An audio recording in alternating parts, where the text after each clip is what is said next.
오두막 편지 네 번째. 눈고장에서 또 한 번의 겨울을 나다. 허균의 시비 앞에서. 서쪽 창으로 비쳐드는 오후의 햇살이 아늑하고 정다운 11월. 창밖으로 가랑잎 휘몰아가는 바람소리가 내 손등에 살갗처럼 까슬까슬하다. 숲에 빈 가지가 늘어가고 개울가에 얼음이 얼기 시작하면 바빠진다. 아궁이와 난로에 지필 장작을 패서 처마 밑에 들이고 고추밭에 얼어서 시든 고추대도 뽑아내야 한다. 서릿바람에 허리가 꺾여 어지러운 뜰가에 해바라기 때도 낫으로 베어내고 밤송이를 주워다가 쥐구멍도 몇 군데 막을 일이 내 일손을 기다리고 있다. 날씨가 추워지면 들쥐들이 집 안으로 들어오려고 한다. 해가 기울어 뜰에 찬 그늘이 내릴 때 개울물 소리는 한층 시리게 들려온다. 아궁이에서 군불이 타는 동안 등잔에 기름을 채우고 램프에 등피를 닦아둔다. 이제는 밤으로 등불이 정답게 여겨지는 계절이 되었다. 등잔에 심지를 손질하다가 남쪽으로 날아가는 기러기떼 소리를 들었다. 산에서 사는 사람들은 이맘때가 되면 감성의 줄이 팽팽하게 조여지고 귀가 아주 밝아진다. 가지에서 뚝 하고 나뭇잎 떨어지는 소리도 들리고 숲속에서 짐승의 푸석거리는 소리도 귀에 들어온다. 요즘 나는 등잔불 아래서 허균의 한정록을 다시 펼쳐들고 옛사람들이 자연과 가까이 하며 조촐하게 살던 안빈낙도의 삶을 음미하고 있다.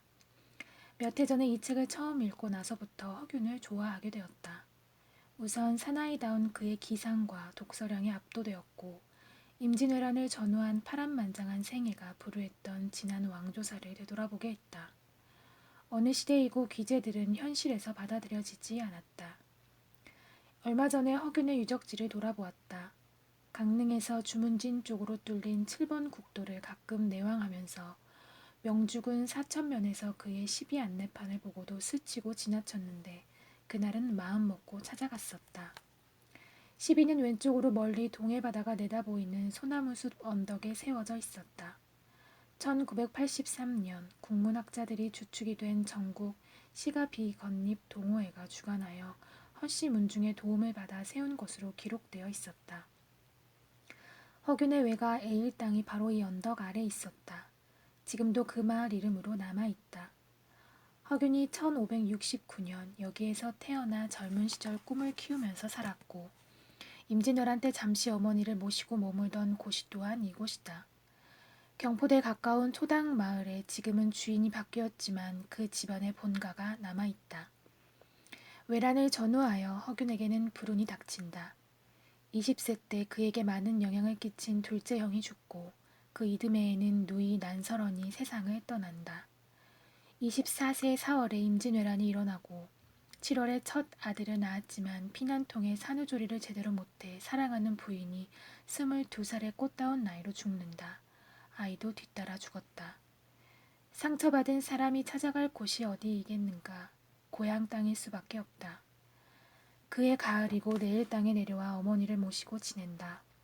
오대산에서 뻗어나온 나지막한 이 산줄기가 교산인데 허균은 이를 자신의 아오로 삼았다. 교산 시비는 그의 누실명이란 글에서 몇 구절 뽑아 옮겨 놓았다. 남쪽으로 두 개의 창문이 있는 손바닥만한 방 안. 한낮에 햇볕 내려 쪼이니 밝고도 따뜻하다. 집의 벽은 있으나 책만 그득하고 낡은 배잔방이 하나 걸친 이 몸, 예전 술 심부름하던 선비와 짝이 되었네. 차 반 사발 마시고 향 한 가지 피워두고 벼슬 버리고 묻혀 살며 천지 고금을 마음대로 넘나든다. 사람들은 누추한 방에서 어떻게 사나 하지만 내 둘러보니 신선 사는 곳이 바로 여기로다. 마음과 몸 편안한데 누가 더럽다 하는가. 참으로 더러운 것은 몸과 명예가 썩어버린 것. 옛 현인도 지게문을 쑥대로 엮어 살았고 옛 시인도 떼담집에서 살았다네. 군자가 사는 곳을 어찌 누추하다 하는가. 이 글에서도 우리는 허균의 넘치는 패기와 당당한 기계를 엿볼 수 있다. 참으로 더럽고 누추한 것은 거처에 있지 않고 몸과 이름을 함부로 파는 그 처신에 있음을 말하고 있다. 집의 가치는 그 크기나 실내 장식 또는 가구 등 외형이 있는 것이 아니라 그 안에서 사는 주인의 인품에 달린 것이다. 옛 글에 기린 주처 시명당이란 구절이 있는데 명당이란 산 좋고 물 좋은 좌청룡 500호의 그런 지형이나 지세에 있지 않고 어진 사람이 사는 그곳이 바로 명당이란 말이다. 산이 높지 않아도 신선이 살면 명산이 되고 물이 깊지 않아도 용이 있으면 신령스러운 것이다. 옛 사람들은 특히 안으로 여문 사람들은 자신이 몸담아 사는 주거 공간에 대해서 별로 마음을 쓰지 않았다. 손바닥만한 방이 됐건 돛방만한 방이 됐건 또는 개딱지 같은 집일지라도 마다하지 않고 주어진 비좁은 공간에서 사람의 도리를 배우고 익히면서 삶을 조촐히 누릴 줄 알았다. 수십억짜리 호화저택에 살아야만 성공한 인생으로 착각한 후예들이 있다면 이와 같은 옛 거울에 오늘의 자신을 비춰볼 수 있어야 한다. 과연 이런 집에서 살아도 양심의 거리낌이 없는가? 호화로운 저택만큼 자신의 속사람도 제대로 여물었는가? 그 시대의 귀재요 저항아인 허균은 주변의 시기를 받아 몇 차례 탄핵을 받고 그때마다 관직에서 물러나지만 그의 신념에는 조금도 흔들림이 없다. 내가 세상과 어긋나 죽거나 살거나 얻거나 잃거나 간에 내 마음에는 조금도 거리낌이 없습니다. 내가 오늘날 미움을 받아 여러 번 명예를 더럽혔다고 탄핵을 받았지만 내게는 한 점의 동요도 없습니다. 어찌 이런 일로 내 정신을 상하게 하겠습니까? 한 친구에게 보낸 편지의 구절이다. 그는 광해군 10년 영모를 꾸몄다 하여 처형된다. 그의 나이 50세 때다. 허균은 두 차례나 북경에 사신으로 따라가 가재를 털어 4,000권이나 되는 많은 책을 구해온다. 그의 탐구정신과 방대한 독서량의 원천이 여기에 있다. 한정록의 서문에서 그는 이렇게 적고 있다. 이 다음 언젠가 숲 아래에서 속세와 인연을 끊고 세상을 버린 선비를 만나게 될 때 이 책을 꺼내어 서로 즐겨 읽는다면 내 타고난 인간의 본성을 이해하게 될 것이다. 등잔에 기름을 채우고 허균이 엮은 한정록에는 왕휘지에 대한 일화가 몇 가지 실려 있다. 중국 동진 때의 서예가로 그는 저 유명한 왕휘지의 5째 아들이다. 그는 산음에서 살았다. 밤에 큰 눈이 내렸는데 한밤중 잠에서 깨어나 창문을 열자 사방은 눈에 덮여 온통 흰빛이었다. 그는 일어나서 뜰을 거닐며 좌사의 초은 시를 외다가 갑자기 한 친구 생각이 났다. 이때 그 친구는 멀리 섬계라는 곳에 살았는데 서둘러 작은 배를 타고 밤새 저어가서 날이 잘 무렵 친구 집 문정에 당도했다. 그러나 그는 무슨 생각에선지 친구를 부르지 않고 그 길로 돌아서고 말았다. 어떤 사람이 이상하게 여기고 그 까닭을 묻자 그는 이렇게 대답했다. 내가 흥이 나서 친구를 찾아왔다가 흥이 다해 돌아가는데 어찌 꼭 친구를 만나야만 하겠는가.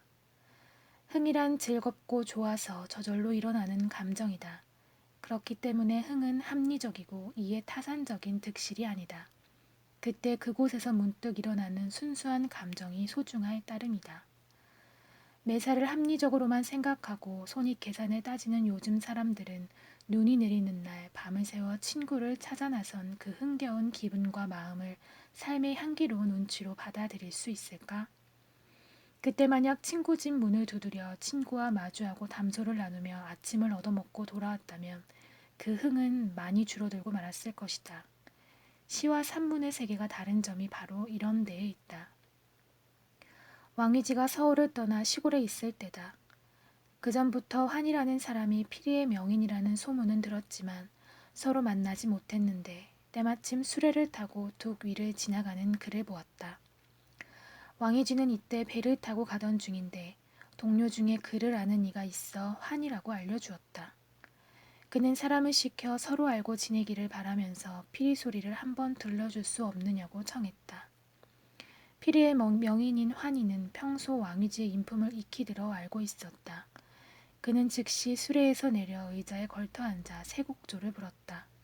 그리고 나서 급히 수레에 올라 떠나갔다. 이와 같이 나그네와 주인은 한마디도 나누지 않았다. 피리 소리를 듣고 싶어하는 이에게 피리를 들려주고 듣고 싶었던 소리를 듣는 것으로서 두 사람 사이의 교감은 충분히 이루어질 수 있었다. 피리를 불고 나서 번거롭게 수인사를 나누지 않고 그대로 떠나간 환희의 산뜻한 거동이 피리의 여운처럼 우리 가슴에까지 울려온다. 전통적인 우리네 옛 서화에서는 흔히 여백의 미를 들고 있다. 이 여백의 미는 비록 서화에서만이 아니라 사람과 사람끼리 어울리는 인간관계에도 해당될 것이다. 무엇이든지 넘치도록 가득가득 채워야만 직성이 풀리는 사람들에게는 이런 여백의 미가 성에 차지 않을 것이다. 그러나 한 걸음 물러나 두루 헤아려 보라. 좀 모자라고 아쉬운 이런 여백이 있기 때문에 우리의 삶에 숨통이 트일 수 있지 않겠는가. 친구를 만나더라도 종일 치대고 나면 만남의 신선한 기분은 어디론지 새어나가고 서로에게 피곤과 시들함만 남게 될 것이다. 전화를 붙들고 있는 시간이 길면 길수록 우정의 밀도가 소멸된다는 사실도 기억해 두어야 한다. 바쁜 상대방을 붙들고 미주알 고주알 아까운 시간과 기운을 부질없이 탕진하고 있다면 그것은 이웃에게 피해를 입히게 되고 자신의 삶을 무가치하게 낭비하고 있는 것이다. 바람직한 인간관계에는 그리움과 아쉬움이 받쳐주어야 한다. 덜 채워진 그 여백으로 인해 보다 살뜰해질 수 있고 그 관계는 항상 생동감이 감돌아 오랜 세월을 두고 지속될 수 있다. 등잔에 기름을 가득 채웠더니 심지를 줄여도 자꾸만 불꽃이 올라와 펄럭거린다. 가득 찬 것은 덜 찬 것만 못하다는 교훈을 눈앞에서 배우고 있다.